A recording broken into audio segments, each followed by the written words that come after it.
Welcome to the Pregistry channel. My name is Allison, and today I'm going to talk about birth injuries and postpartum pain. After giving birth, most women recover from physical effects of pregnancy and delivery. However, a significant number of women may experience lingering pain complications for months and even years. Some women, for example, may continue to suffer from ongoing pelvic pain and experience painful sex.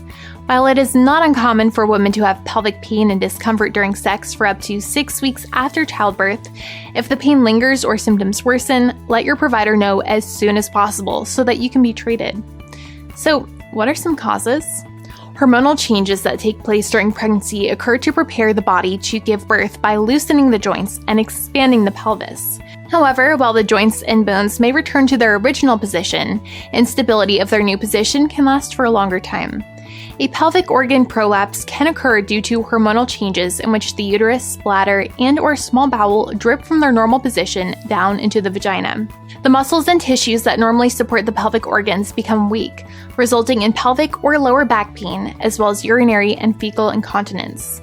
Surgery may be needed to correct the prolapse. Public symphysis diastasis is another condition that can occur, causing fractures and bruises to a woman's tailbone, resulting in back pain. In 2016, a cohort study found that 40% of the women surveyed experienced chronic lower back pain for up to 6 months after having a baby. This tells us that many birth injuries go undiagnosed and that we need to educate women on the signs of injury. Please be sure to let your provider know if you are experiencing any of the following: pain in your hips and pelvic area, pain in your lower back, pain on your pelvic floor, fecal or urinary incontinence, pain during sex, and/or sensation that your organs are slipping out. While some of these problems may be temporary, it is always important to have them checked out by a professional.